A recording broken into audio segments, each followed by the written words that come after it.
नमस्कार। जैसा कि मैंने आप लोगों को बताया था कि बहुत ही बड़ी महामारी आने वाली है और उस महामारी ने आज भारत देश के अंदर भी दस्तक दे दी। भारत देश के अंदर भी उस महामारी से पीड़ित लोगों के केसेस मिलने शुरू हो गए हैं। इसी महामारी के चलते अभी आप लोगों को पता होगा कि ये पाकिस्तान के अंदर आई थी और मैंने आप लोगों को बताया भी था कि ये महामारी सबसे पहले जो तटीय इलाके हैं, जो समुद्र के पास वाले इलाके हैं, उनके अंदर ये महामारी सबसे पहले आई थी।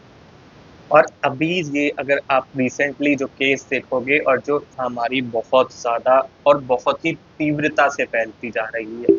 डब्ल्यूएचओ की गाइडलाइन भी आ चुकी है इसके ऊपर और इसके लिए बताना भी शुरू कर दिया है कि आप लोग अगर कोई भी आपके आसपास में अगर ऐसा कोई पीड़ित व्यक्ति दिखता है तो उससे आप दूर रहें, क्योंकि ये संक्रमण भी फैलेगा। हेलो दोस्तों, मैं भरत शर्मा स्वागत करता हूँ आप लोगों का आपके अपने चैनल इन्फोबस क्रिएशंस पे। चैनल को आपने अभी तक सब्सक्राइब नहीं किया है तो जल्दी से सब्सक्राइब का बटन दबा दें और बेल आइकन कॉल पे कर लें, ताकि जब भी कोई न्यू वीडियो आए तो उसकी नोटिफिकेशन आप लोगों को मिल जाए।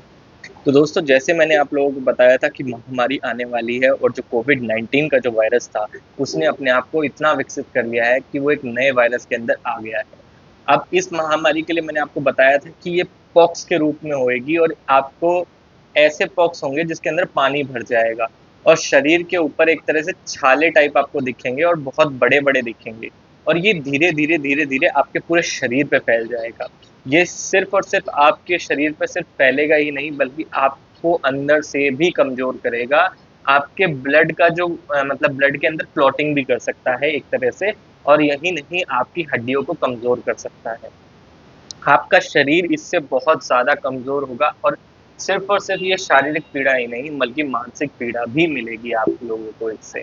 तो ये महामारी के लिए मैंने आप लोगों को पहले ही बताया था कि तटीय इलाके जहाँ पर समुद्र है, समुद्र के आस-पास जो होता है, समुद्र के अंदर थोड़ी नमक की मात्रा ज़्यादा होती है। इसी वजह से तटीय इलाके इससे जल्दी ग्रस्त रहेंगे और इसकी जो मतलब संक्रमण है, वो तटीय इलाकों में बहुत जल्दी फैलेगा। क्योंकि ये ऐसा है कि आप लोग अगर किसी कोई मतलब छींक भी मारता है, मतलब कोई अगर स्नीज़िंग करता है तो उसके से ही अगर उसको ये बीमारी है तो सामने वाले को इससे मतलब ग्रस्त होने के बहुत ज़्यादा चांसेस हैं। कोविड के अंदर भी जैसे हुआ था कि आप लोगों को ये बताया गया था कि अगर कोविड का कोई भी पेशेंट है तो उससे संक्रमण दूसरे व्यक्ति को ज़रूर फैलेगा। तो उसी तरीके से इसका भी ऐसे है और किसी के जैसे कोविड में फिर भी थोड़ा बहुत था कि छूने मात्र से नहीं हो सकता शायद, मगर ये अगर आप लोगों ने किसी को छू भी लिया तो इसका संक्रमण बहुत जल्दी फैलेगा। डब्ल्यूएचओ की गाइडलाइन इसके लिए ऑलरेडी आ चुकी है और ये सिर्फ़ और सिर्फ़ एक देश के लिए नहीं, बल्कि सारे देशों के लिए आई है, क्योंकि ये संक्रमण बहुत तीव्रता से फैलने वाला है।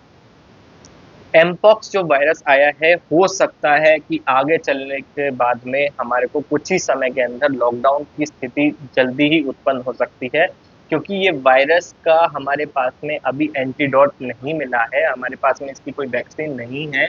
और अगर इसकी हमारे को कोई वैक्सीन नहीं मिलेगी, अगर हमने समय के ऊपर इसकी कोई वैक्सीन को नहीं बनाया, तो ये वायरस का संक्रमण बहुत ही जल्दी महामारी और बहुत बड़ी महामारी का रूप ले लेगा और जिससे आप लोगों को मैंने बताया था कि ये बहुत ज़्यादा लोगों को ग्रस्त कर देगा, जिससे जान-माल की हानि हो सकती है। 2024 का जो अंत होगा, जो समय बिल्कुल जो 2024 का लास्ट जो होगा, वो बहुत ही ज़्यादा कष्टदायी होगा। इसके अंदर जान-मान की हानि और ये मानसिक पीड़ा, कष्ट पीड़ा ये बहुत हो सकती है। इसी वजह से मैं आप लोगों को सूचित कर रहा हूँ, क्योंकि ये चीज़ें बहुत ही जल्दी आप लोगों को अफ़ेक्ट करेंगी। और यही नहीं, भविष्यवलिका से हमारे को ये पता चल चुका था कि ऐसा ही भविष्यवाणी हो चुकी है, जो एक बहुत बड़ी महामारी है वो आने वाली है, जिससे लोग बहुत ज़्यादा पीड़ित हो जाएँगे। अब एक चीज़ और भी है कि ये महामारी सारे देशों में आएगी, एक साथ कई देशों के अंदर इस महामारी से बहुत ज़्यादा लोग अफ़ेक्ट होने वाले हैं। तो इसी वजह से हमारे को कहीं भी मतलब अगर आप अपने घर पे रह रहे हैं, अगर आप भारत देश के अंदर अपने घर पे रह रहे हैं, तो कृपया कहीं भी भ्रमण के लिए ना निकलें, क्योंकि ये आप लोगों को थोड़ा-सा कष्टदायी हो सकता है।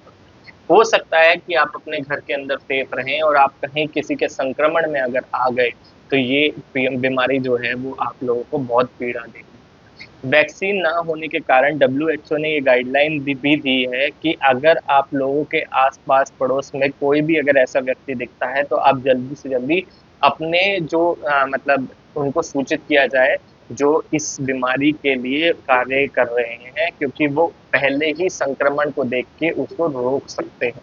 तो इसी वजह से अगर कोई भी आप लोगों के आसपास में दिखता है तो आप ज़रूर बताएं। और एक चीज़ और भी है कि जो आप लोगों को मैंने बताया था कि कलयुग काल युग है ये, काल युग का जो ये गोल्डन पीरियड चल रहा है ये अपनी समाप्ति पर है, और जब गोल्डन पीरियड की समाप्ति होती है तो ये बहुत ज़्यादा कष्टदायी हो जाता है। आप लोगों ने ये तो सुना ही होगा, दिया बुझने से पहले बहुत तेज झुलसता है। तो इसी वजह से ये चीज़ ऐसा है कि हो सकता है कि आप लोगों का जो ये है बहुत ज़्यादा ऐसी महामारी कर दे कि बहुत ही लोग इससे ज़्यादा अफेक्ट हो जाएं।